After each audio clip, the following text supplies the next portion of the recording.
5 каналдан ар бириңиздерге салам айтам. 5 каналда Бешөө программасы. Анын алып баруучусу мен Керим Айдаров. Биз бүгүн кадр саясатынын кадыры деген темада кеп салабыз. Студияда адаттагыдай эле 4 коногубуз бар. Мени менен Бешөө. Анда баштадык.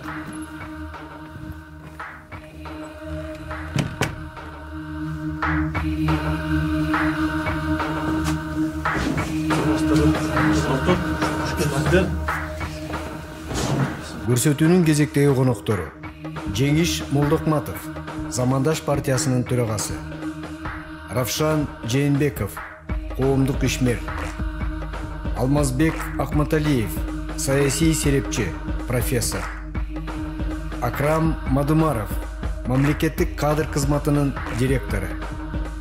Көрсөтүүнүн темасы кадр саясатынын кадыры. Урматтуу коноктор, бүгүн биз кадр саясаты тууралуу кеп салабыз. Бул кезге чейин биз өткөн бийликти, өткөн саясатты эстеп көрөлү. Буга чейинки бир топ кадр саясатында алишимдиктер болгон. Менин билишимче жан сакчыларды генералга чейин чыгарган, министрге чейин чыгарган мезгилдер болду. Шопурларды Манас орденин бергендер болду. Андан мурдакылардын күбө балдарын Кыргызстанды бийлеткендер болду эле. Мына адегенде биздин бүгүнкү көрсөтүүнүн биринчи раундун ушул багытта баштайлы. Кадр саясатынын бүгүн алишимдик кетип аткандын негизги өзөгүн айталычы. Биринчи раунд. Алмазбек мырза, сизден баштайлычы адегенде. Эми сиз өткөн бийликте бийликтерди эстеп кеттиңиз. Албетте эми бул ошонун баары эмнеде? Ошонун баары жанагы бийлик бутактардын арасындагы тең салмактуулук сакталбай калгандан да. Бул демократия, ошол бийлик бутактарын бөлүш керек, салмакташ керек деген идея эмнеден чыккан? Бир дагы бийликтин бутагы үстөмдүк кылбаш керек. Үстөмдүк кылса экинчи бийлиги же үчүнчү бийлиги мындай тизгинин тартып туруш керек деген принцип дүйнө жүзүндө иштеп атат. Демократиялык мамлекеттерде бул биринчи Американын конституциясынан башталган. Тилекке каршы эгер бир эле киши баарын чечип атса, ага эч бир мындай бир тең салмактуулукту эч ким камсыз кыла албаса, калган бийлик бутактарын баары ляппай деп атса, албетте жанагындай кадрдык саясат жок кесе болот. Туурабы? Калганын дайындайт, калганын алат, калганын соттойт, калганын отургузат. Чек жок да. Себеби тизгинин тарткан киши жок. Ошон үчүн негизги себеп ушундай кадр саясат болуп келген мурунку бийликтерде. Ошол тең салмактуулуктун жоктугу деп эсептейм. Равшан мырза, тең салмактуу болгонбу, болгон эмеспи мурдагы бийликте? Жок. Бизде Кыргызстанда ушул акыркы 30 жылда Советтер Союзу кулагандан баштап эле Советтер Союзунун бир аз өзүнүн кадр саясаты мындай өзгөчөлүктүгү бар болчу. Анан Советтер Союзу кулагандан кийин бизде негизинен өлкөнү бир адам башкарган өлкө болуп калдык. Акыркы 30 жыл, жалпысынан азыр деле ошондой жалпысынан. Ал эми өлкөнү бир адам башкарган жерде Алмазбекке туура айтып атат, бийликтин бутактарынын балансы жоголуп калат да. Бийликтин бутактарынын балансы жоголгон жерде бир институттун үстөмдүгү башталат. Бир институттун үстөмдүгү башталган, ал бир адамдын үстөмдүгүнүн башталышы болуп эсептелет дагы. Ал адам ага каршы чыккан эч ким жок. Каршы чыккан саясий күч жок. Каршы тура турган мамлекеттик институттар жок. Соттор иштебейт, өкмөттүн күчү жок, парламенттин күчү жок дагы бир адам мамлекетте бардык кадр саясатын жалгыз чече баштайт. Акрам мырза, бул кишилер өткөн бийликтеги саясаттын алишимдигин айтып, сиз ал мезгилде бийликте тургансыз. Туура айтып булар? Бул жерде чындыгын айтканда чындык деле бар, объективдүү, мунун субъективдүү факторлор бар да. Албетте, эгер ошол жөндөн жөн эле ал маселе көтөрүлө бербейт да. Чындыгын айтканда ошол мезгилде деги эле кадрдык саясат качан бузулат? Качан мына системалуу бир тартип жок мезгилде? Ар бир мамлекеттик бийликтеги ар бир бутак өзүнүн ыйгарым укугунан чыгып башка бийлик бутагынын ыйгарым укугуна кирип кеткенде ошондо система бузулат да. Сиз иштеп турганда, аким болуп турганда ушул кадр система бузулган эмеспи? Эми мисалы үчүн мен аким катары, өзүм аким катары ал жерде биздики эми аткаруу бийлигинде иштегенбиз. Аткаруу бийлигинин бизге белгиленген мындайча айтканда ыйгарым укуктары мен ойлойм ал жерде эч кандай биз тарап өзүмдөн алсам бузулган эмес. Себеби мен ошол акимдик кызматка деле ошол мезгилдеги мыйзамдын талаптарына ылайык кызматка келгем. Же болбосо мен ошо шайлоо аркылуу келгенбиз. Ал мезгилде биз акимдерди Конституцияда көрсөтүлгөн шайлоонун натыйжасы менен. Бизде кадрдын мыктылыгына эмес, тааныш билишке же тууганга карачу да. Сиз ал кезде Атамбаевдин тууганы болуп жүргөн эмес белеңиз? Мен эми чындыгын айтсам мамлекеттик кызматка Атамбаев мезгилде келген эмесмин. Мен мамлекеттик кызматта 2006-жылдан бери мамлекеттик кызматта иштейм. 2006-жылдан 2013-жылга чейин, 2013-жылдан кийин мына апрель революциясы болгондон кийин Роза Исаковна Отунбаева келди. Ал мезгилде деле мен Кыргыз Республикасынын президенттик иш башкармасында бөлүм башчысы болуп иштеп келгем. Жеңиш мырза, бүгүнкү ошо өткөнкү саясатта тааныш билиш бизде мыкты болчу да. Кадрды биз тааныш билиш менен, тууган менен тандап келгенбиз да. Туура айтамбы?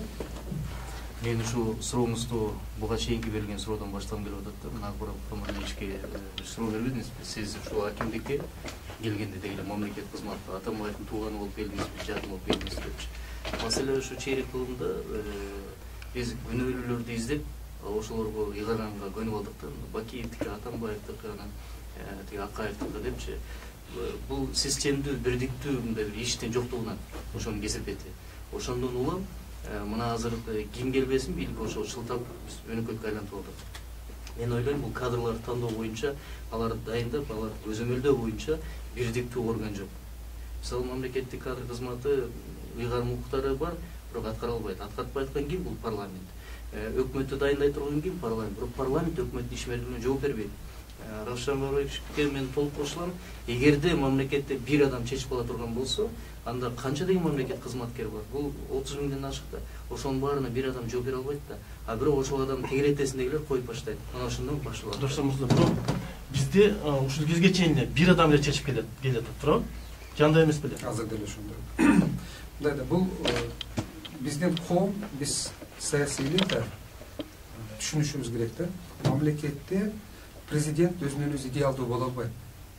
Бардык мамлекетте эгерде президентти токтото турган кандайдыр бир официалдуу мамлекеттик күчтүү институттар болбой турган болсо, же болбосо саясий күчтөр болбой турган болсо, саясий күч деген оппозицияны айтышыбыз керек да бул жерде.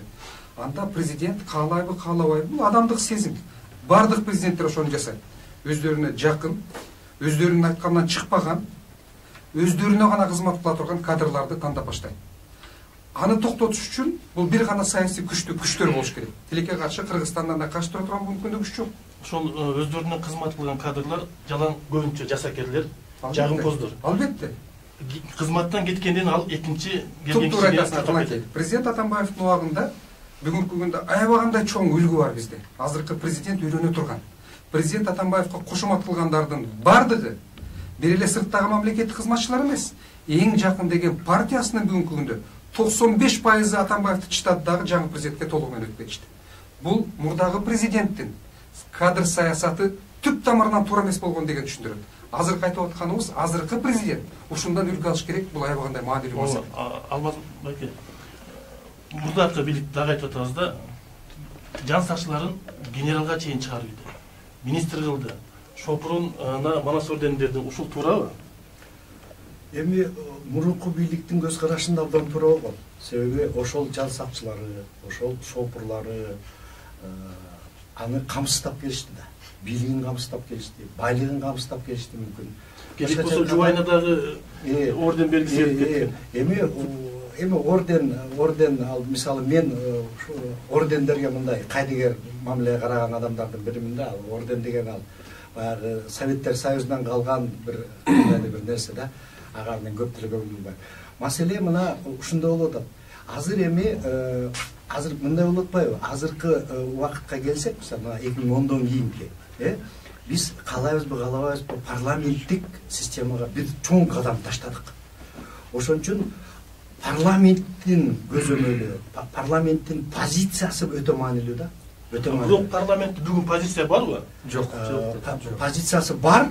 Эмне үчүн жок? Бар, бирок президентти колдогон позиция. Бул да позиция. Туура, жана эле айтып кетпедикпиз. Эгерде мамлекетте бардык жок деп айтыш кыйын да. Бардык кадр ресурсу, бардык мамлекеттик кызматтагы чечим кабыл механизмдери саясий, экономикалык президенттин колунда болуп турган болсо, парламенттин ролу болбойт эч кандай. Анткени парламенттин бардыгы жана өзүбүз айтып аткандай эле Атамбаевди таштап, жаңы президент өтүп келди да бардыгы. Алардын бардыгы бүгүнкү күндө президенттин көзүн карап калды. Эми жана Байке айтып атпайбы? Ал убакта туура көрүнгөн деп, жанагы жан сакчысын министр кылып атат, секретарин депутат кылып атат алып келипчи. Ал Россияда да ошондой. Россияда да Путиндин дагы жан сакчыларынын баары бүгүнкү күндө губернатор. Анткени авторитардык мамлекет болуп эсептелет. Бирок экинчи маселе бар да. Ошол жан сакчысын министр кылып атканда, секретарин депутат кылып атканда, коомдун кандай бөлүгү каршы боло алды эле? Коомдогу саясатчылардын канча пайызы ошону айтып чыкты эле? Ким айтты? Бул аябагандай чоң маселе да. Ашып кетсе бир 10 сакты саясатчы айтып чыкканы. Ашып кетсе бир граждандык коомдун өкүлдөрүнүн бир 10-15 айтчы. А калган саясатчылар менен калган коомдун бөлүгү каяктуу турду эле ошол убакта? Келиңиз, парламенттин позициясы жөнүндө келип болду. Мен толуктошулам, парламенттин бүгүн позициясы жок.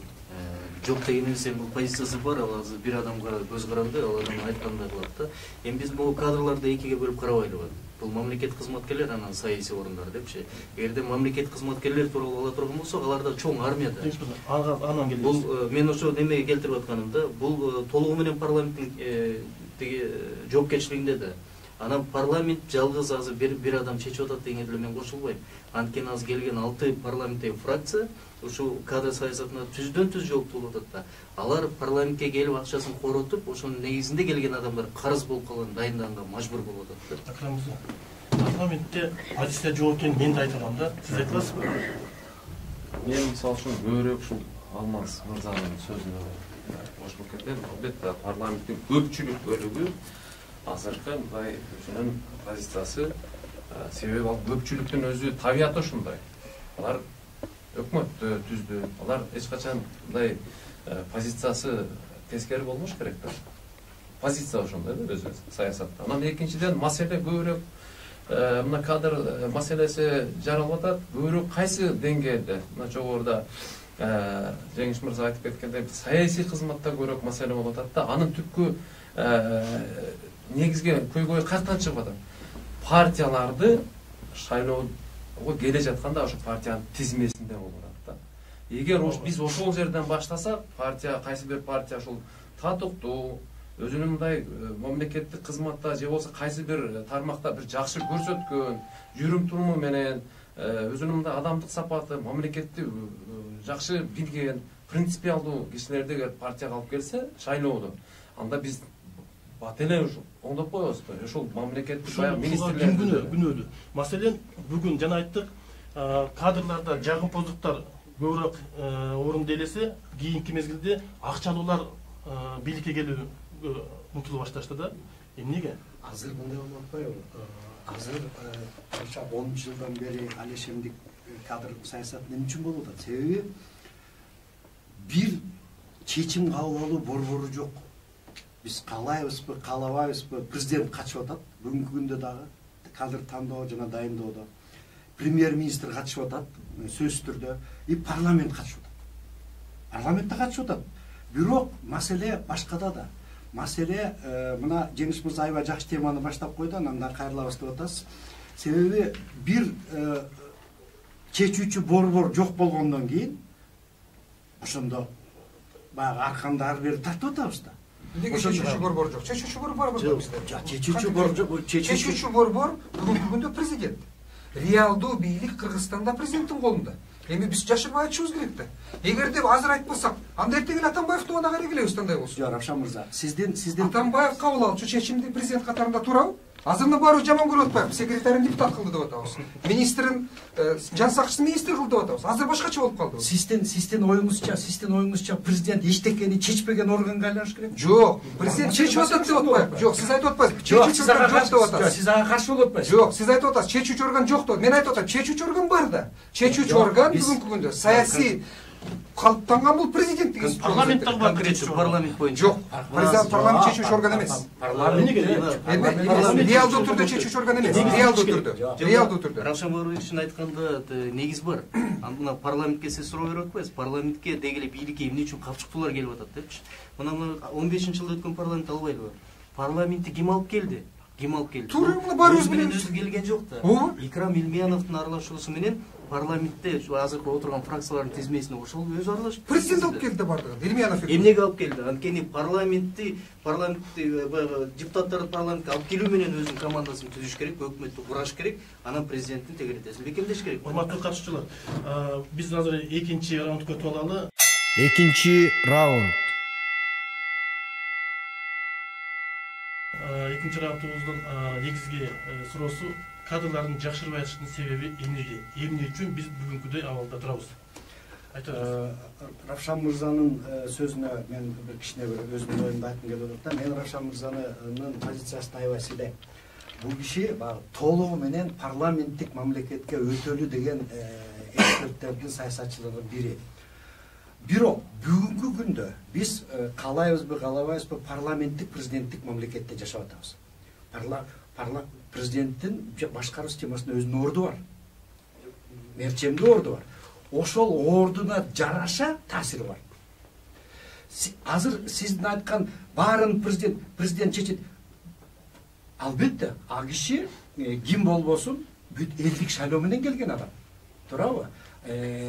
Коопсуздук кеңешинин төрагасы, аскер башчысы. Мен айтам, көпчүлүгүн албетте президент чечип атат. Туура, анда Жок, чечиш керек. Себеби эл шайлаган президент да. Эгер сиз айткан системага өтүш үчүн анда толук парламенттик системага өтүшүбүз керек. Анда президентти парламент шайлаш керек. Ал мындай только мыйзамга кол койгон системага өтүшүбүз керек. Анда Атамбаевди жаман көрбөйлү андай болсо. Жок. Сиз эгерде бүгүнкү күндө баарын президент чечишиңиз керек десеңиз, анда Атамбаевди жаман көрбөйсүз. Жок. Эл шайлаган президентти совсем эле күчсүз кылып койгон өзү туура эмес. Маселе мындай да. Өзү туура эмес. Анда системаны менять этет. Алмаз Акматович, мындай да, биз талашканыбыз эмнеде? Биз болгону жанагы кабыл алынган баш мыйзам, анан мыйзамдар жаманбы жакшы ошолор аткарылсын деген маселе да. Конституцияда так бекитилген, өкмөт башчыны ким дайындайт, өкмөттүн кабинетин ким бекитет, ким жооптуу деп. Мына парламент функциясын аткарып атабы? Жок, аткарган жок. Мына ошону айтып атабыз. Эми өкмөт боюнча, мына мен сөзүмдү бүтүрүп алайын, өкмөт боюнча өкмөт башчы министрлер дайындагандан кийин ал ошо министрлерге жооп бериш керек. Жооп берип атабы? Жооп берген жок. Мисалы акыркы сот социалдык өнүктүрүү министри 4-өө кетти. Өкмөт башчы приказга кол койгон жок да. Биринчи ошол барып кетишкер келет. А жок, президенттин буйругу менен кетип атат, жарлыгы менен, туурабы? А эмне үчүн премьер-министр жооп бербейт? Мына маселе ушунда. Биз болгону талап кылып атабыз, мыйзамдар аткарылсын деп.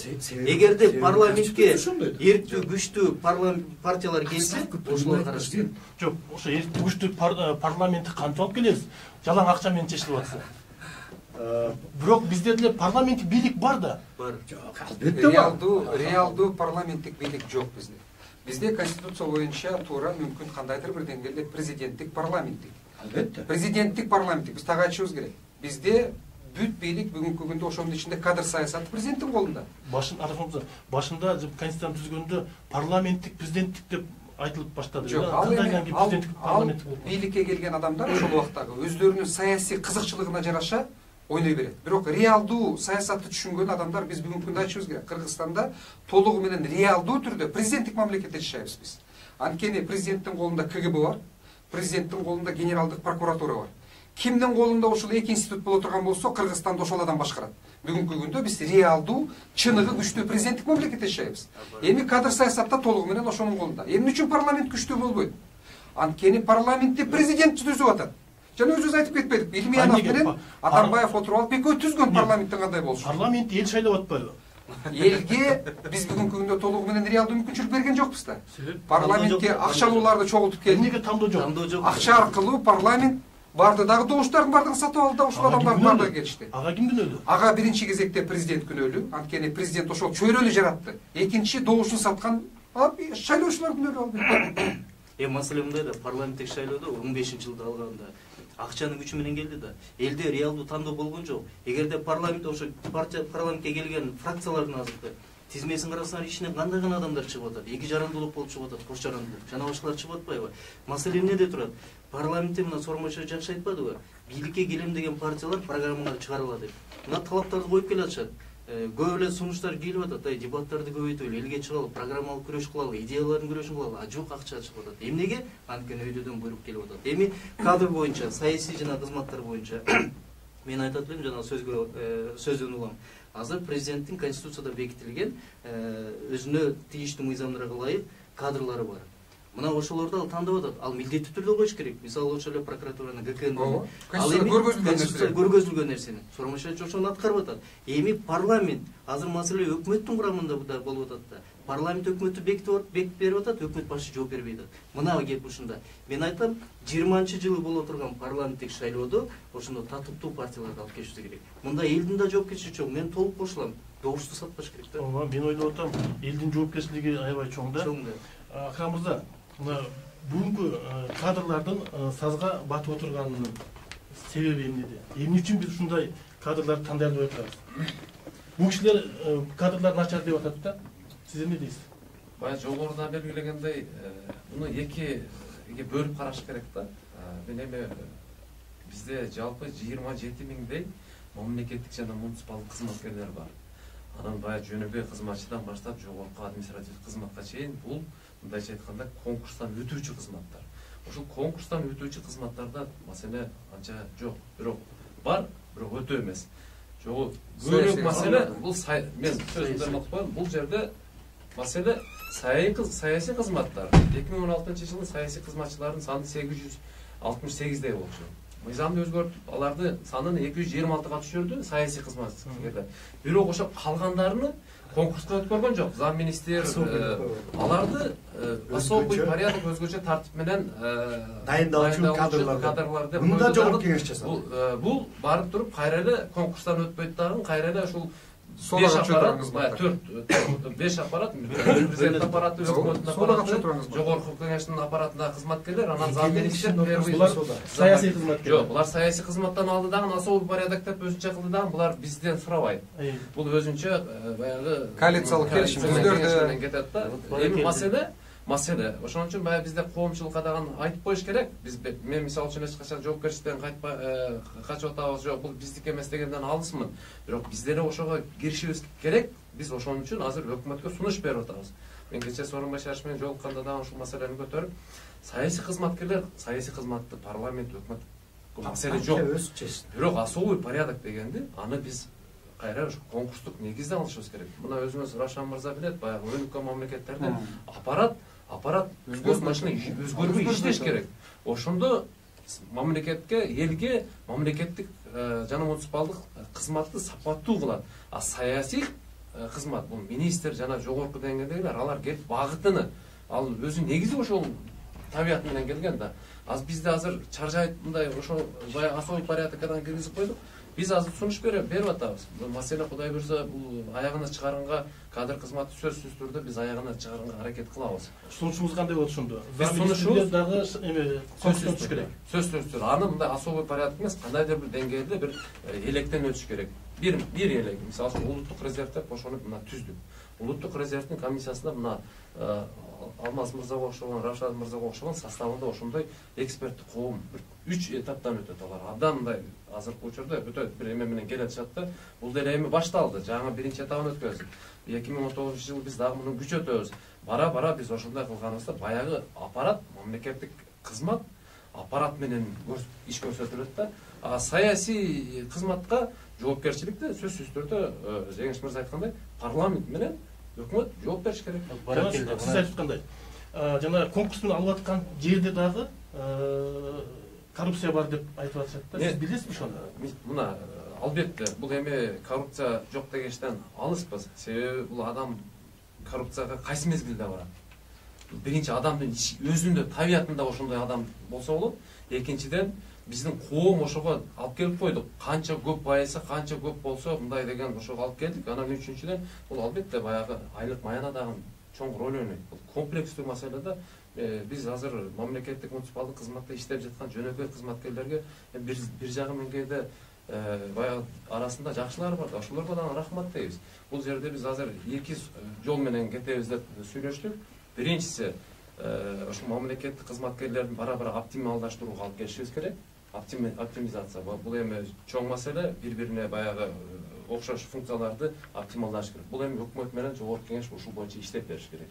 Экинчи маселе, биз кечээ президентке сунуш бердик. Айлык акыларды дагы бир деңгээлге көтөрүлсөк болбойт. Эми кантип эле бир 9 миң сом, 10 миң сом менен айлык акыны берип койсоң, бийлиги турса, эң жаман ошол. Качан айлык аз болуп, бийлиги көп эң жаман нерсе ошол. Анан ойлоно берет да. Биз азыр комплекстүү сунуш берүү үчүн мен кече 1-январдан 2018 жылдын 19 жылдын 1-январынан акылатты 8.000 көтөрөлүм. 2020 жылдан 10.000 көтөрөлүм. Ошондо 2020 жылы бизде жалпы мамлекетте бирдиктүү айлык акы системасы түзүлөт. Жакшы бир деңгээлге чыгат, өзүбүзгө жараша. Бирок аны эми өкмөт, парламент, президент колдоп берди. Аны үчүн 5 миллиард сомдой акча каражат кеткен. Акча жоктоду, бирок Равшан мырза, ушул биз ага бармайынча экономиканы көтөрө албайбыз. Мына баракей, мына жерде өтө өзөктүү маселе көтөрүлүп, сиз көтөргөн теманын мына өзөгү ушунда да 200дөн ашык саясий кызматтарга өзүнчө макам берилип атат. Эмнеге берилип атат бул макам? Бул макамдын маселеси өйдө жай каяктан келип атат? Президент Атамбаевдин, ошол Атамбаевдин Икрам Илмияновдун, экс-президенттин, Илмияновдун колу менен келген парламент, бул кол парламент болуп атат да, ошонун күчү менен макам берилип атат. Макам эмнеге берилет? Ошол парламентте отурган фракциялар устукандап кызматтар бөлүшүү үчүн. Ал эмне үчүн бөлүшөт? Анткени парламентке келген жанагы партиялык тизме менен келгендер жалаң депутат болуп деп келем деп келбейт да. Акча бергендер, ар жакта аткарып бийлигине барам дегендер бар. Мына ошол 200 саясий кызматты азыр партиялар бөлүшүп отурат. Кеңеш мырза тактап коелучу. Илмияновдун колу менен келген парламенттер дедиңиз да, кайсыл парламент, кайсыл фракциялар? Эми азыркы отурган парламентте. Азыр бул ачык сөз. Эми азыр эми баягы саясий киши туура эмес болуп калат, азыр аттарын айткан. Жалпы парламент деп айта алды. Анткени баарыбыз билебиз да, кандай келген, кандай сүйлөшүүлөр болгон, тизмени кандай түзүшкөн, ким менен макулдашкан, аны баарыбыз билебиз да. Бүгүн бирок Илмияновду карабай калышты, туурабы? Же караша болот. Маселе ошол. Ал кетти да. Ал бүгүнкү күндө маселе чечпей калды. Бирок Жеңиш мырзанын айтып атканы туура. Алар ошол парламент алып келерден мурда отуруп алып баардыгын тизмесин түзүшкөн. Бул партия аркылуу буларды алып келебиз. СДПК аркылуу. Ал эми бул партия аркылуу муну киргизебиз. Экинчи партия өзүбүздүн партия жана клон партияларды айтып атам. Ал аркылуу бул фамилияларды киргизебиз. Буларды киргизебиз деп бүт баардык парламентке келе турган партиялар өздөрүнүн кишилерин киргизишкен баардыгы. Анан булардын өзүнчө тизмеси да болгон. Баланчаевди эч бир партия албасын.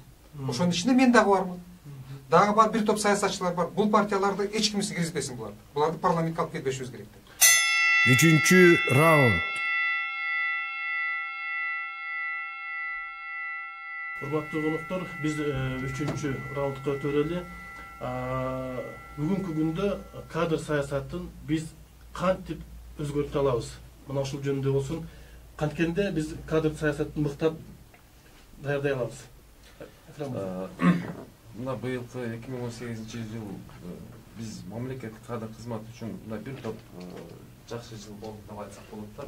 Бул бир эле кызмат үчүн жалпы кадр мамлекеттик кызмат үчүн жалпы себеби биз мамлекеттик кадр кызматы азыр кадр жөндөн пайда болбойт да. Ал үчүн бир топ убакыт керек, бир топ акча каражат керек, аны окутушубуз керек. Биз эми көйгөй деп айта бергенибиз менен бирөө жасашыбыз керек. Мына азыр академия, башкаруу академиясынын мурда түз президентке карачу. Биз азыр ушул мамлекеттик кадр кызматына президент өткөрүп берди, сооронбай Шарипович. Бизде мындайча айтканда база даяр болду. Атайы мына өнүккөн мамлекеттерде баарында ушул көбүрөөк мамлекеттик муниципалдык кызматта иштеп жаткандар квалификацияны көтөрүп Кыргызстанда көрсөтүлгөн 3 жыл. Мына азыр шайлоо проблема болуп атат деп атабыз. Мына өзгөчө айыл өкмөттөрдө, жерлерде биз эми регион 80% болгондон кийин маселе региондордо болуп, жалпы жерге таасир этип атат да. Айыл өкмөттөр шайланып келип атат. Эми шайлоо процесси кандай мыйзам болсо келди, анын укугу келгенден кийин эмне кылышыбыз керек? Бул мамлекеттин атынан эң төмөнкү баскычта элге кызмат көрсөтүп атат. Элди мындайча айтканда башкарып атат мамлекеттин атынан ыйгарым укуктарын. Ошол айыл өкмөт шайлангандан кийин 1 айдан кийин биз азыр ушул норма киргизебиз. 1 айдан кийин мамлекеттик башкаруу академиясына келип 1 ай бизден өтсүн деп атабыз. Ал кандай ким келет? Себеби саясий кызматкерлерди өзгөчө ушул алардан баштай именно ошол жактан баштайм деп атабыз 2019-жылы. Бизге азыр база түзүлдү да. Мурдакы бийликтер менен бүгүнкү бийликтин кадр тандоо саясатынын өзгөчөлүктөрү барбы? Эми Жакшы суроо. Мурдакы бийлик менен азыркы бийликтин кадр саясаты, мен мисалы үчүн өзүм кадр кызматына келдим да. 1 жыл болду. Мурдакы кадр кызматы кандай жетекчилер иштеген, менин оюмча баары эле жакшы иштеген. мамлекеттик муниципалдык кызмат, мен жогорудан саясий кызматка, мен дагы бир тартып коем, саясий кызматка биз баа бере албайбыз. Себеби сиз бере албайбыз. Атамбаевдин учурунда кадр кызматынын башчысы болдуңуз. Туурабы?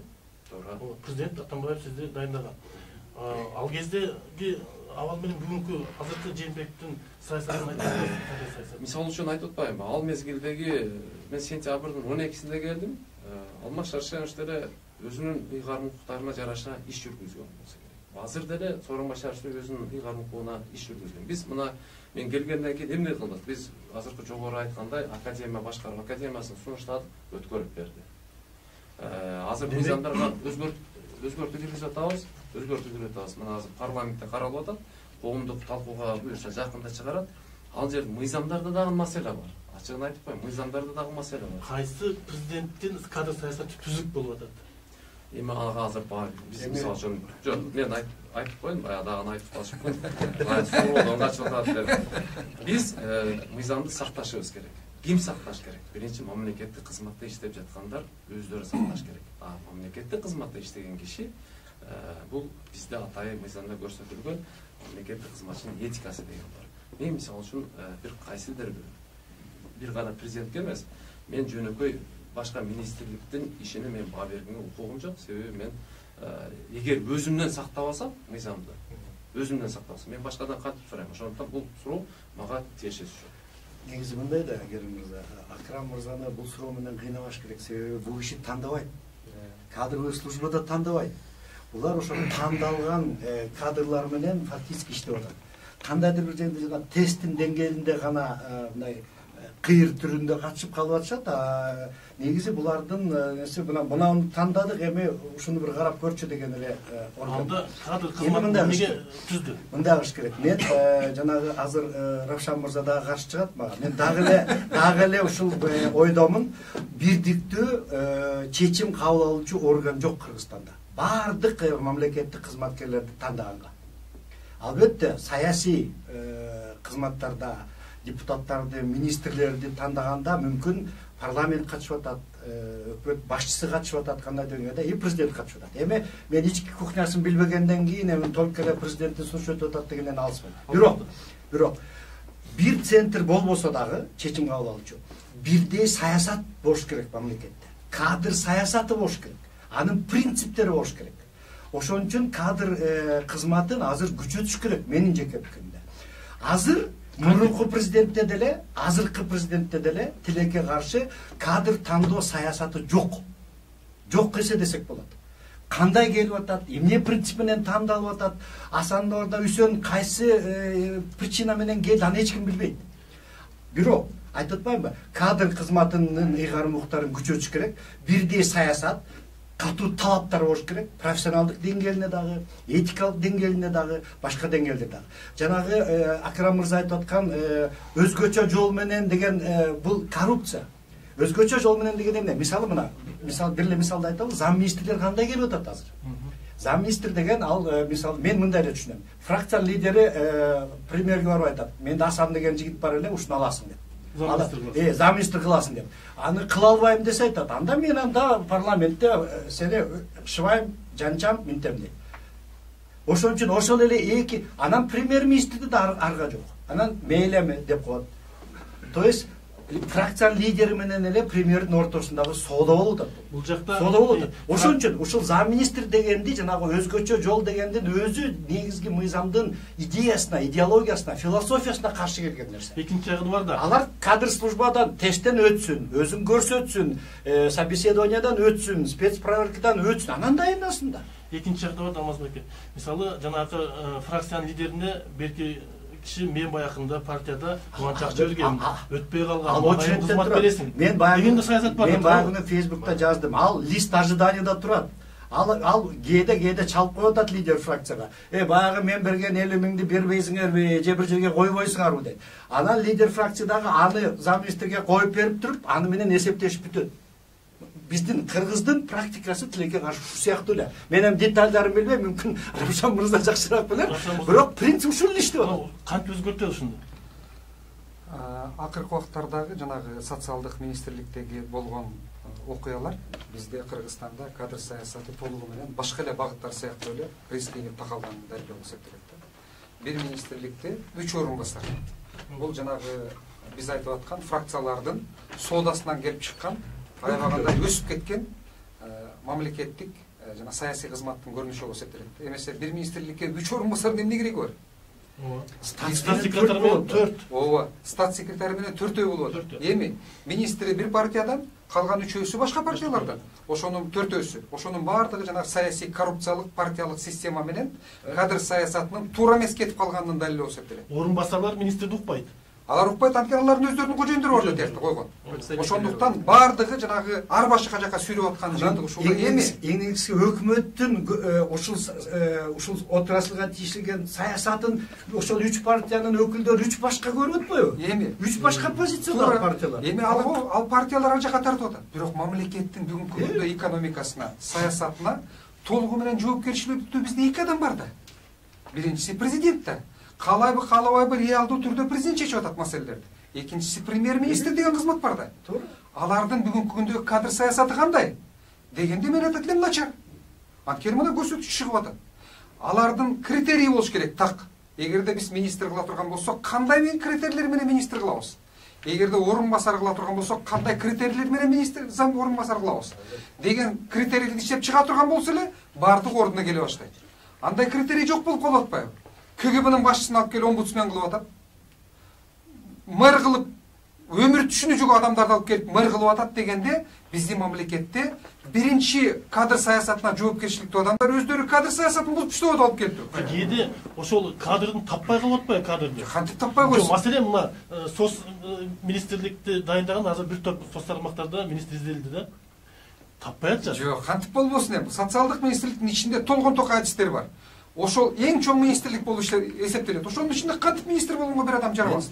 Ал кайрака эле мурдакы келген болгон министрди кайрап келип коюп атышат. Туура, эми ичинен алып чыксын андай болсо. Экинчиси, мейли саясатта саясий кызмат деген түшүнүк бар. Дүйнөнүн баарында эле келген фракциялар түзөт. Бирок алар кичине мындай бир карайт да, бул жарайбы же жарабайбы деп. Анан көчөдөн жетелеп келип кое берген болбойт да андай. Ооба. Кадр саясат деген мына ушул болуп эсептелет. Атамызда ошо кадр саясатын бизде база барбы? Мыкты кадрларыбыз барбы? Ар бир кызматка койгонго дайындаган. Эмне үчүн жок? Бар албетте, толуп атат. Мыкты кызматкерлер абдан көп, абдан жогору. Бул жерде эми Равшан мырзанын сөзүндө мындай да, мен бир жагы кошулам, бир жагы кандайдыр бир деңгээлде кошулбайшым мүмкүн. Себеби партиялардын жоопкерчилиги бул жерде айтылбай жатат да. Бар, жок, бар. Сиз сөзүңүздө мисалы үчүн көбүрөөк саясий коррупция деп атпайбы? Жок, мына президент менен эле баягы көбүрөөк премьерге кетип атат. Алар токтотуп кала турган институтта аларды. Бузулуп атканда. Ошо сиз айткандай, бул жерде партия үчтүү иштеш керек да. Премьерди ким түздү? Мисалы үчүн да, жок, шайлоо ким аркылуу. Партияны ким түздү эле? Жок, мисалы үчүн да, партия мындай да. Мына Кудай буйрса, азыр абдан өтө эле жөнөкөйлөштүрүп салдык да чоң мындай да маселени. Негизи кыргыздын жакшы сөзү бар, баягы талаштан тастык жарылат. Биздин үмүт эмне да азыр бүгүнкү күндө? Кудайга шүгүр, мына мен кызматта иштейм, азыр аралашып жүрөбүз, өзгөрүүлөр көрүп атабыз. Мына шайлоо процессинде проблемалар болгонуна байланыштуу жаңы жумушчу топ түздүрүп, шайлоону азыр ичине тартипке келтиребиз деп атат. Мына президент тарабынан сот реформасын кылабыз деп атат. Эң чоң үмүт эми бул жерде элибиз 2020-жылы ошол мезгил көрүшүбүз керек да. Ошол жерде жакшы карашыбыз керек. 2020-жылда азыр биз талкууланып аткандай партиялар мындай жакшы дасыкан саясатчыларды, кызмат мындай кадрдардын жакшы кишилерди алып келсек, жок эмес, Кыргызстанда бар. Биздин Кыргызстандын потенциалы мына көрүп жүрөбүз, сыртка жүрөбүз, биздин Кыргызстан потенциалы абдан жакшы. Мен абдан бир нерсеге кубанып атам бүгүнкү күндө. Бизде эң негизгиси, эң чоң биз жетишкендик бул ачык кугун. Биз ушунубуз менен бизге убакыт, конечно, албетте убакыт керек. Биз азыр баягы айтабыз, биздики уже жетиштүү убакыт деп, кээде адам мындай реалдуу да болуш керек. Бизге баягы өнүккөн мамлекеттердин деле өнүгүүсүнүн жолун карасак, алар деле бир 15 жыл, 20 жылда болуп калган жок. Аларга деле бир 30, 50, 40 жыл. Биз бирок азыр заман, дүйнө тез болуп атканына байланыштуу биз тез каалап атабыз да. мен айткым келет атат, азыр такыр эле кадр саясат абдан начар дегенден алыспыз. Бүгүнкү күндө салыштырмалуу 5 жылга салыштырмалуу бүгүнкү күндө бир шаг болсо да алдыга чыгып келет жатабыз. Акрам Гамбаралиевичтин айткан сөзүнө булай да. Сурап атпайбызбы, эмне кылыш керек, кантыш керек депчи. Маселен эми реалдуу көз караш менен азыркы жашоонуна көз чаптырып көрөлү. 20-жылга чейин, кийинки парламент шайлоого чейин маселе кадр боюнча жана саясий орун кызматтары боюнча чечилбейт. Мен конкреттүү өкмөттүн курамы боюнча айтып атам. Анткени көбүнчө саясий кызмат ушул жерде болуп атат. Конституция боюнча президенттин өзүнүн милдети, укугу бар, өзүнө тийиштүү кадрлар дайындоо боюнча ал дайындап атат. Эмне үчүн мен өкмөттүн курамы боюнча саясий кызматтар чечилбейт деп атам? Анткени мурунку бийликтин жардамы менен келген парламент азыркы өкмөткө толугу менен устукандап берип алышкан. Көпчүлүк коалиция түзүлөт. Муну ачык айталы, көпчүлүк коалиция түзүлөт, оппозициялык блок түзүлөт. 12 министрлик ведомствонун баарын бөлүп алышкан. Жана сиз айткандай эмес, меникин койосуң, койбосуң мен сени шубайм деп. Андай эмес. Койгонго милдеттүү, анткени ошол жерге бөлүп алган. Социалдык министрлик бир фракцияныкы тиги, бир фракцияныкы милдеттүү түрдө коет. Эмне болуш керек, кантыш керек? Мен конкреттүү айтам. Конституцияда мына акыркы 16-жылы бекитилген конституцияда бекитилген премьер-министрдин ыйгарым укуктары күчөтүлгөн. Ал министрди кое алат, ал министрди ала алат. Мына ошону тагатташ керек. Парламент кийинки өкмөттүн азыркы өкмөт эле жаз менен кетиши мүмкүн. Анткени бизде көнүмүш азат болуп калды. Кийинки өкмөт башчыны шайлап атканда ага ыйгарым укугун бериш керек, конституциялык укугун бериш керек. Өкмөт курамын өзү бекитет, өзү жалгыз өкмөттүн курамына жооп берет. Эми мыйзамдар боюнча мына Акбарали мырза айткандай, эми сиздерде бар да, калган мыйзамдар бар, нормалар бар, өзүнчө регламент бар да, министр кандай эмнеге жооп бериш керек, орун басар эмнеге жооп бериш керек, ошону аткарыш керек. Жок, бизде жок. Негизи айтам, мен кадрлар тандоодо бар да. Негизи Керим мырза мындай да, Жеңиш мырзанын бир чети несине мен кошулгум келбей атат, себеби мындай да. Кабинет министри өкмөттү тандаганда жанагы устукандай жиликтегени бул нормальный нерсе. Коалициялык өкмөт түзүүдө бул нормалдуу нерсе. Мен коалицияга келип атсам керек да, партия. Жок, это башка маселе. Менин партиям ошол коалициялык көпчүлүккө кирип атканда мен соодалашам. Менин күчтүү кадрым бар, аны министр образования кылгыла, саламаттык сактоо кылгыла. Бул нормалдуу нерсе. Бу жерден мен мына көп деле проблеманы көргөн жокмун. Кичинекей маселе бар, ошол тандаган кишилери ошол фракциянын күчтүүбү же күчтүү эмеспи? Эми кийинки кадрларды, андан өкмөт мүчөлөрүнөн ылдыйкы кадрлардын баарына өкмөт башчысы жооп бериш керек да. Туурабы? Аткаруу бийлигин айтып атабыз. Сот бийлиги ал башка маселе. Ошол тандоо эми калганынын баарында бирдей кадр кызмат аркылуу мамлекеттик кадр саясаты жок болуп атат. Менин жеке пикирим. Ошондой болсо, ошондо баары электен өтө берет. Мейли фракция сунуш кылсын, ашчылык сунуш кылсын, бирок кадр службасынан өтүп, электен өтүп, тажрыйбасын карап, анан баарыбыз айтабыз да, мен ушуну көп айтып жүрөм. Тандаш оңой дейбиз. Кадр тандаш кыйын. Өзгөчө Кыргызстанда кыйын. Себеби фракцияларды ойлонушубуз керек. Бул саясий жагы. Бир Бакиевдин убагында бир таанышым мага даттанды эле. Менин биографиям сонун болуп турат, бирок географиям туп келбей калды деп. Аны эске алышыбыз керекпи? Эске алышыбыз керек. Орустардын квотасын, мына мисалы бизде министр экономика ким үчүн орус болуп жүрөт? Себеби жакшы нерселерди айтып атат. Себеби биз азыр орустар менен стратегиялык партнербиз. Анан Москвага барганда жок дегенде бир министрибиз бар деп айтышыбыз керек. Аялдар гендердик саясат жүргүзүшүбүз керек, регионалдык саясат жүргүзүшүбүз керек. Ошон үчүн кадрлар толтура, бирок ошолордун арасынан тандаш чын эле кыйын. Муну мында жеңилдетпеш керек да. Аян жүрбөйбү коюп коюш дегенди мен алсын. Это өтө татаал маселе. Оңой эмес. Ошо аялдарды кээде бир эле министрликке постоянно аялдарды, ар дайым аялдарды кое беришет да, маселе туурабы? Соц министрлигинин аялдары болуш керек. Вице премьер-министр соц тармакты элеген аял болуш керек дегенде, аны мындай башкача жылдырып койсо болбойбу? Балким эркекти коюп аялды Жок, болот. Жок, болот. Норма жок да. Андай норма жок. Бул министрликке сөзсүз түрдө башка улут болуш керек, бияка аял болуш керек деген норма жок. Бул болгону жана партиялардын жоопкерчилигинде. Эми түпкүрү эмнеде? Алмаз Акматович, түпкүрү эмнеде? Партиялардын парламентке туура эмес келгендиги. Эмнеге келип атат? Анткени биз билебиз да, парламентке кандай партиялар келет? Эптеп шайлоонун алдында 2-3 ай калганда куралат, тизмесине кирет, акчанын күчү менен келет. Негизи мына парламентаризм өнүккөн, ошол жака отурган, бекиген мамлекеттерде партиялар багыттуу, фундаменталдуу идеясы менен, максаты менен келет. Мына ошондой идеясы менен келген партияларда ар бир альтернативдүү өкмөт түзүлөт партиянын ичинде. Ошол жакта министрлер бекит, анан ошолор даяр кадрларды алып келет. Экономика мына беке дасыккан, социалдык өнүкүүгө мына беке дасыккан деп анан тандайт. Ошондо партия жоопкерчиликти келип, анан милдети өзүнө алат. А бизде андай жок да. Рашид мырза, идеясы бар партия азыркы парламентте барбы? Жок. Андай болушу да мүмкүн эмес. Себеп? Биз баардыгыбыз өзүбүз ачык айтып атабыз. Парламентти ким түзгөн дегенде баарыбыз айтып атабыз, Атамбаев түзгөн деп, туурабы? А бирок анан кайра айтып атабыз, жок, партиялар күнөөлүү деп. Партиялар кантип күнөөлүү болот эгерде Атамбаев ошондой партияларды алып келип койгон болсо? Жана айтып аттыр Илмияны түзгөн деп. Илмиянов Атамбаев экөө түзөт. Атамбаев менен бир. Эми баарыбыз айтып атабыз, жок, Атамбаевдин убагында ошондой болчу, азыр андай эмес деп. Андай эмес, азыр ошондой эле болуп атат да. Эми биз эгер азыр биз жаңы партия, жаңы парламент келдик. Жок, жаңы парламент келелек. Бирок ошол парламенттин бардыгы азыркы президент көтө албады бардыгы. Айырмасы кандай жок болуп атпайбы ошон үчүн? Биз президенттик бийликтин, биз персонаны эмес, биз президенттик бийликтин проблемасын айтышыбыз керек. Институт катарында бүгүнкү күндө көп маселени туура эмес кылып аткан, туура эмес жолго салып аткан бул президенттик институт болуп эсептелет. Анткени ошол бийликти бүгүнкү күндө азыркы бийлик өткөрүп алды.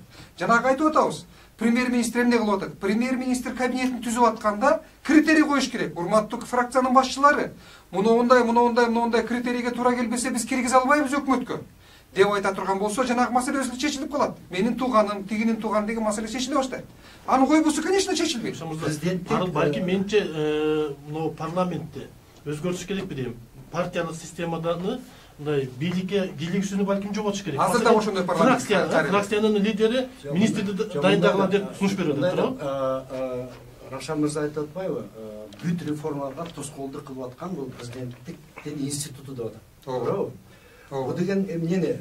Бул мамлекеттик башкаруу системасын моделин өзгөртүү дегенди айтып. Туура, модельди өзгөртүш керек. Мен буга толугу менен каршымын. Азыр ушул акыбал менен турган парламент, азыр толук парламенттик мамлекет кылсак, мындан да чоң бардак башталат. Равшан мырза, ага мен азыр бизде кыргыздын тарыхына, ушул 21-кылымдын башындагы аң сезимине, дүйнө таанымына бул жакшы эле система деп эсептейм. Канча жыл керек дагы бизге? Билбейм. Канча кылым керек? Билбейм канча жыл керек. Андай болгондо жооп жок экен да. Жок, анда мындай да. Сиз айта аласызбы канча жыл? Айта алам. Канча жыл керек? Бүгүн даярбыз. Даяр эмеспиз. Бүгүн даярбыз. Даяр эмеспиз. Биз дап даярбыз. Эгерде биз канча жыл билбесек, анда билбейт экенбиз. Ана мындай да. Кызык биз немеге спорго келип атабыз да. Бүт эл шайлаган президент, эч нерсеге укугу жок болуш керек деп. Жок, антип болбойт да. Жок, биз азыркыны биз Атамбаевди деле, Сооронбай Шариповичти деле биз айтып атпайбыз. Анда биз жана башка система көтөрөлүк. Атамбаев тактап атпайсыз. Жок, Атамбаев баары туура кылып тур. Жок, ал өзүнүн деңгээлинде мен бир эле нерсени айткым келип атат. Бүткүл эл шайлаган президенттин укугу болуш керек. Укугу менен жасакчысы министр кылды, секретарын депутат кылды, анда туура кылып да бар. Ал башка маселе.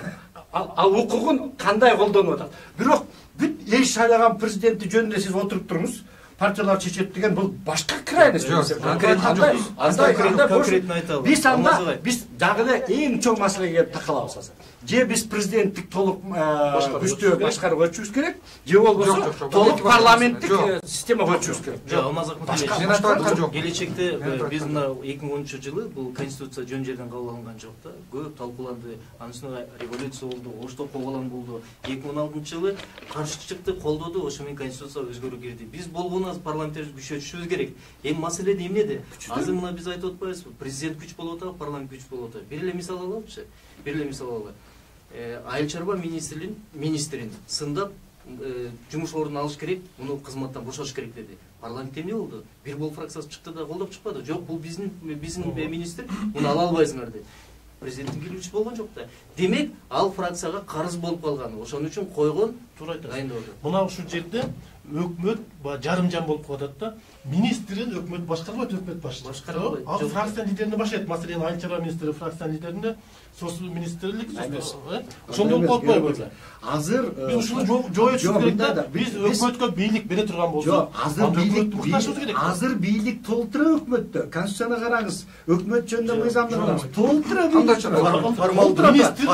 Өкмөт башын укпайт азыр. Жок, уктур да. Сен премьерсиң, уктур. Сен айгарым укугуң турат. Франциядан неделе шайлатып атсаны.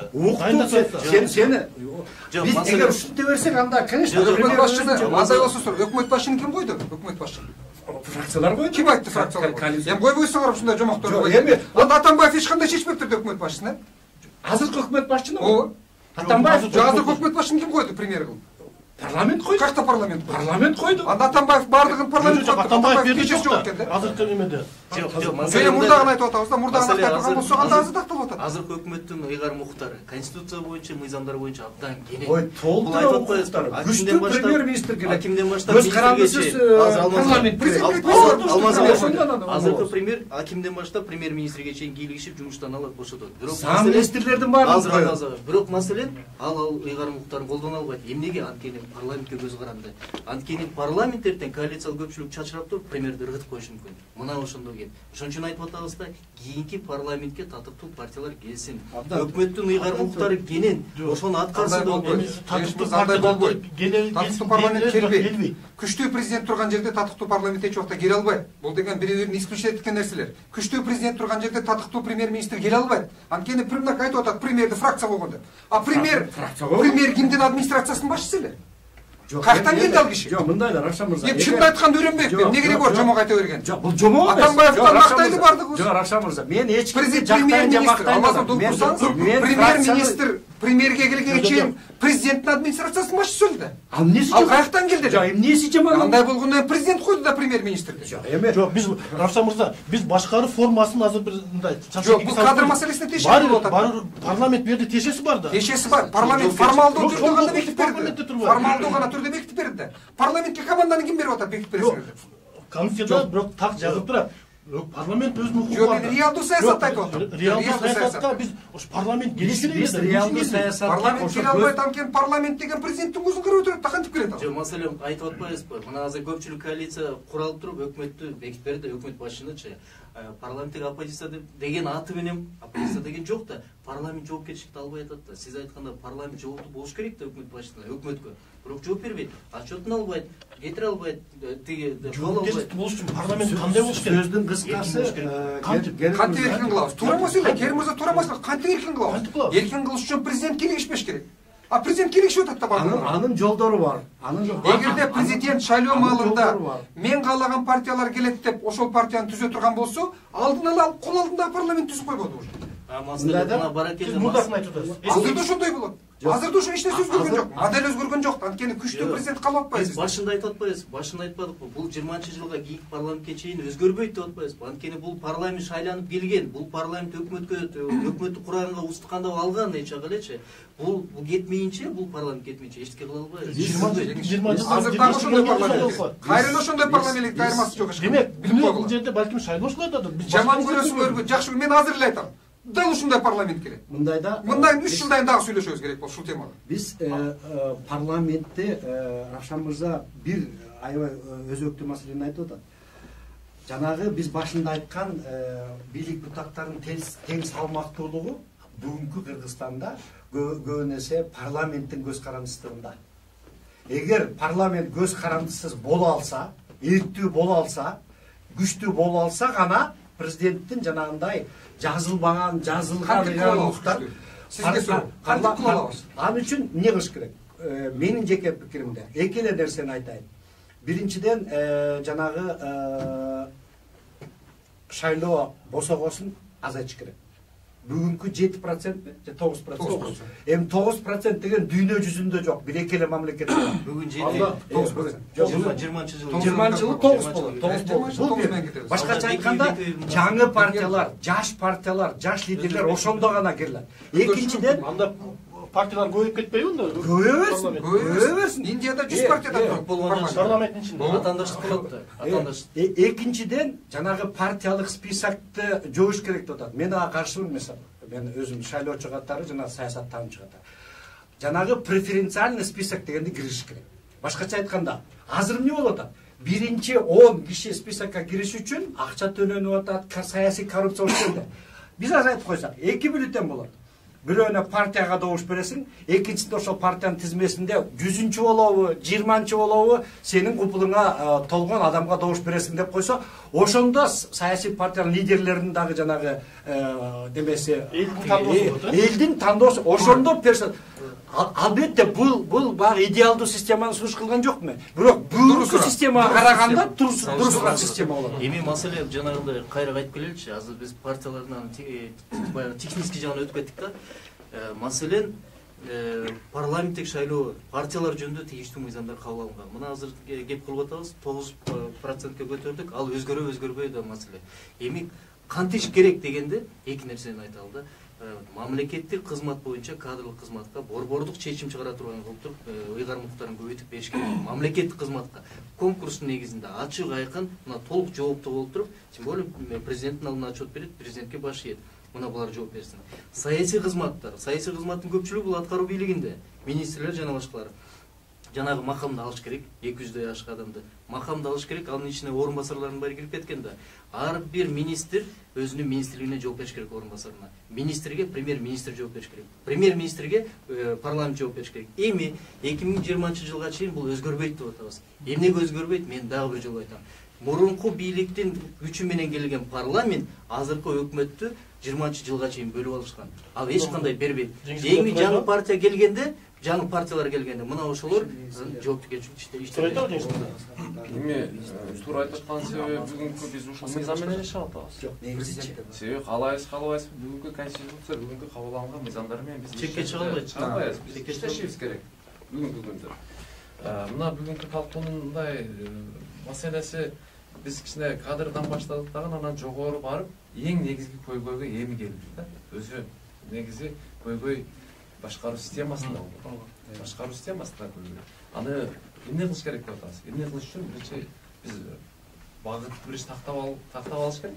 Анан каалайбыз конституцияга өзгөртүү киргизишибиз керек. Эгер биз азыркы талкууну мындай угуп отурсак, ошонун жыйынтыгына келсек, күчтүү парламент десек, анда конституцияга өзгөртүүгө барыш керек.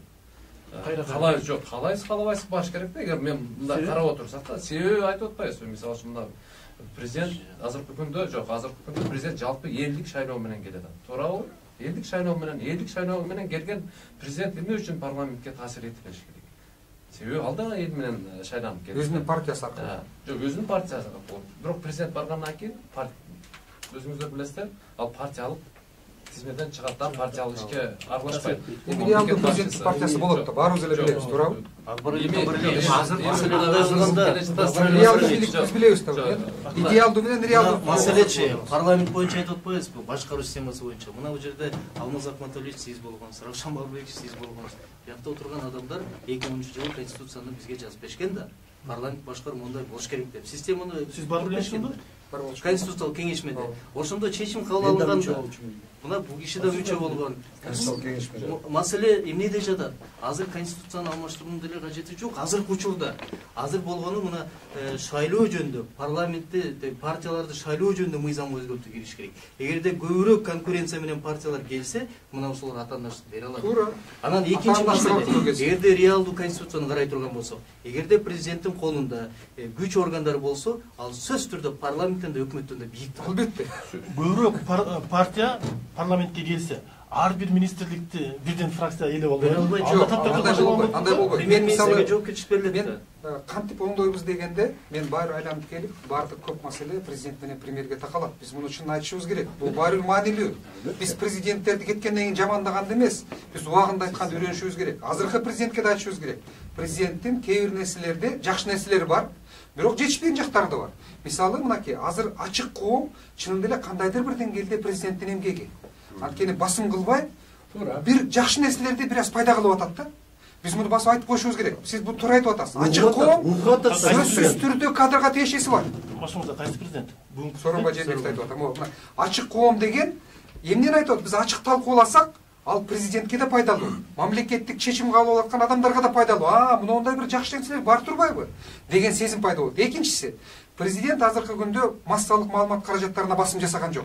Журналисттерге басым жасаган жок. Ошол аркылуу биз кандайдыр бир өлкөдө атаандаштык жарата баштадык. Бул дагы кадр саясатына өзүнүн таасирин берет. Сөзсүз түрдө. Эми президент дагы бир кадам жасашы керек. Президент партиялардын ишине кийлигишпеши керек. Ооба жаман жагы бар. Бирок биз ошол аркылуу гана жакшы жакка чыга алабыз. Мына ушул нерсе менен президент 2020-жылы партиялардын тизмесине кийлигишпей, менин партиям башканын партиямын деп кийлигишпей турган болсо, мамлекетте ачык атаандаштык пайда болот. Ошол кадрга таасир берет бар. Жаната менен сүйлөшүп атканыбыз ушул да. Мына жакшы жагын айталы. Жакшы жагын айтканда мен Равшан Бабыровичти колдойм. Азыр Сооронбай Шарипович көп жакшы нерселерге мына далалат кылып жол ачып берди. Жарандык коом, журналисттерге эркиндик боюнча да, мына кадр саясаты боюнча социалдык тилекке каршы өзгөчө мына социалдык түйүндөрдү кайсы бир министрликке же анын бир орун басарларына сын пикир айтылса, же кайсы мамлекет кызматкерге премьер-министр жооп бербей атат, президент жооп берип атат, президент жумуштан алып атат, президент элдин үбүнөн угула баштады. Эгерде ушундай темп менен бара турган болсок, кийинки шайлоодо парламенттеги шайлоого кийлигишпей турган болсо, анда татыктуу партиялар. Туура. Мына ошондо бизде кабыл алынган конституция, иштеп аткан мыйзамдар иштейт. Ушуларды иштетсе келе кадрлык маселе чечилет. Демек, мурдакы президенттерге караганда бүгүнкү президенттин кадр тандоо саясаты түзүк деп айтсак болот. Мындай деп айтсак болот да. Жакшы кадрдык саясат жаратканга негиз бар азыр. Негиз бар. Акбарал мырза айтып аткан ачык коомдун жаралышы бул Акрам мырза. Жакшы кадр саясат түрткү берет. Журналисттерди тебелебегени, басмырлабаганы, массалык маалымат каражаттарындагы 5-канал үчүн талкуулап атканыбыз бул аябагандай маанилүү нерсе. Өлкө үчүн бул аябай маанилүү. Өзгөчө мамлекеттик каналда ушундай талкуу болуп аткан. Бул аябай жакшы нерсе болуп эсептелет. Ушуну президент баспай, кармап чыдап турса, бул аябагандай өлкөгө чоң өзгөрүүлөрдү алып келет. Анан дагы бир нерсени ачык айтып коелучу. Азыр президентке жеңил эмес. Президентке оор. Эмнеге оор? Анткени жаната биз кеп кылып аткан мурунку бийликтин парламенти отурат да. Аны президент Жээнбеков алып келген жок да. Мурунку экс-президент Атамбаевдин күчү менен келген парламент. Ошонун кесепетин азыркы президент көрүп атат. Эгерде азыр президент кайсы бир жерге кийлигише турган болсо, парламент жол бербей атат. Кайсы жерден бирөөнү дайындайын десе, парламент жол бербейт. Мына ошондон ошон үчүн айтып атабыз да, парламент алмаш керек. Парламентке президент кийлигишпей татыктуу шайлоо өткөргүлө деп айтып атпайбы, ошол сөзүнө туруп берсе, татыктуу партиялар бар, жок эмес. Армиңиздерге кыска суроо бергиле турат, анткени убактыбыз бүтүп баратат. Бүгүнкү күндө кадр саясатын, кадрдарды тандаш үчүн эмне, кандай мамиле кылышыбыз керек? Мен жана айтпадым, жанагы оюмду айткым келип атат. Бүгүн кадрларды тандоо, жайгаштыруу, окутуу системасы жок десе, аны мына жаңы түзүлүп келатат азыр. Мыйзамдар пайда болуп атат. Бул дагы президенттин көз карашына, өкмөттүн көз карашына, парламенттин көз карашына байланган нерсе. Ошон үчүн жаңы системаны түзүп атабыз. Биз слуш кылбадыкпы? Мыйзамдарды өзгөртүш керек деп атат Акрам мырза. Эң туура, себеби ал жерде жанагы өзгөчө жол менен дайындалган деген эле бул коррупция деп баарыбыз эле түшүнүп атабыз. Мына академия өттү, башкаруу академиясы. Бул да жакшы нерсе, кадрларды тынбай окутуп туруш керек, тынбай окутуп көтөрүп туруш керек. Өзүнчө бир система болуш керек. Муниципалдык службаны өзүнчө окутуш керек аларды дагы. Бирок ушунун баары мына эмне кайра мурунку маселеге кайрылгым келип атат. Биз айткан нерселерде, социалдык тармактарда айтылган нерселердин баары парламент күчтүү болмоюнча, парламент көз каранды болмоюнча, баары кыял бойдон калат. Ошон үчүн жанагы азыр өзгөрүүсүз жанагы списоктарды формировать эткен, жолсу жана преференциальный жок барсак 20-жылга, анда парламенттин азыркы эле кебипин 20-жылга кайра эле кебиз. Кыскача оюңуз. Мен ушул көп мамлекеттик кызматты иштеген адам катарында, жана көп жылдан бери оппозицияда жүргөн адам катарында бир нерсени так айта алам. Мамлекетте маанилүү чечимдердин көпчүлүгүн президент кабылдайт. Жакшы көрөсүңөрбү, жаман көрөсүңөрбү, мен аны так билем. Мен эч ким мындан башка жакка отура албайт. Биринчи кезекте кадр саясаты президентке байланышкан. Биз муну так билишибиз керек. Экинчи кезекте премьер-министрге. Үчүнчү кезекте фракциялардын башчыларына мүмкүн. Бирок фракциялардын башчылары жаман кадр бере турган болсо, президент менен премьер-министрде тормоздар бар. Алар критерий коюп койсо, алардын кадрлары өтпөй калат. Ошон үчүн президент менен премьерде кадр тандоодо так критерийлер болушу керек. Билим, профессионалдуулук, тажрыйба жана анча-мынча жакшы репутация. Мына ошо окшогон критерийлер боло турган болсо, анда кадр саясаты жакшы жакка бурулуп баштайт. Мен белгилегим келет, бүгүнкү күндө абдан начар дегенге алыспыз. Салыштырмалуу дурус, салыштырмалуу дурус. Мына азыр тил билген, жаш, сырткы чөйрөнү түшүнгөн, тышкы иштер министри жакшы кадр келди десек болот. Жакшыны жакшы деп айтышыбыз керек. Бара жакшы келе атабыз. Кудай буюрса, мына мен мамлекеттик кадр кызматынын жетекчиси катары мына 2019-жылга биз абдан чоң мына масштабтуу программаларды кабыл алып өзүбүзчө пландаштырып атабыз. Биз мамлекеттик кадр кызматы азыркы учурда бир өзүбүз эле чечпестен биз атай консультативдик эксперттик кеңеш түздүк.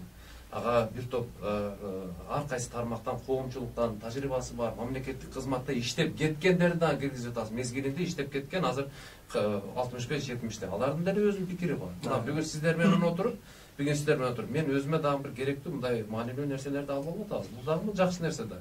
Кудай буюрса, мен ойлойм, мына 2019-20 жылдары бир топ бара оңолуп барабыз. Эми баарына, конечно, баягы мисалы үчүн эч качан идеалдуу система болбойт. Эч качан идеалдуу система. Бул турмуш ошондой. Жакшырыш керек да, бирок жакшырыш керек. 2010-жылы Конституциялык кеңешме түзүлүп, ошол жерден башкаруу система өзгөрүп, парламенттик башкарууга өткөнбүз. Мына ошол Конституциялык кеңешменин мүчөлөрү отуруп, өзүлөрү түзүп берген системанын кемчиликтерин айтып турган мени абдан кубандырат. Бул бир. Экинчи, азыркы учурдагы кадр саясатында болгон мүшүнчтөрдү талкуулап анын кемчилигин так айтып атканыбыз бул мени абдан сүйүндүрөт. Үчүнчүдөн, азыркы мен айткандай президенттин өзүнүн конституцияда бекиткен ыйгарым укуктарын алып аткарыш керек. Бул анткени бул талашсыз нерсе. Ошол эле учурда биз саясий кызматтарга жана берилген макамдарды алып салуу менен жогорку кеңештин жоопкерчилигин жогорулатыш керек. Бирок бул 20-жылга чейин маселе чечилбей турган нерсе. Анткени парламент 20-жылга чейин акчаларын коротуп келген. Эсиңиздерде болсо 15-жылы 777 миллион сом короткон экен 14 партия. Эгерде аны бөлсөк, бул расмий бөлүнгөн. Ар бир мандат 6 миллион сомго айланыптыр. Эгерде аны 3кө көбөйтсөң, канча сом? Ошону акташ үчүн бул өкмөттү колунан чыгарбайт. Эмки парламенттик шайлоодо биз шайлоо мыйзамына өзгөртүүлүк киргизип, татыктуу партияларды алып келүү менен жоопкерчиликти парламентке ыйгарыш керек да, аткаруу бийлигин иштетиш керек. Аткаруу бийлигинде бүгүн толугу менен конституцияда бекиген жана тийиштүү мыйзамдарына бекиген ыйгарым укуктар кенен. Мына ошону өкмөт башы аткарыш керек. Рахмат. Урматтуу коноктор, бизге бөлүнгөн убакыт бүттү, аягына жетти. Ушуну менен көрсөтүүбүздү аяктайлы. Урматтуу телекөрүүчүлөр, бүгүнкү биздин көрсөтүүгө Акрам Мадумаров мамлекеттик кадр кызматынын башчысы, Алмаз Акматалиев саясий серепчи, Равшан Жээнбеков саясатчы, Жеңиш Молдахматов Замандаш партиясынын төрагасы катышты. Бүгүнкү берүүнү мен Керим Айдаров алып бардым. Эмкиде көрүшкөнчө саламатта болуңуздар.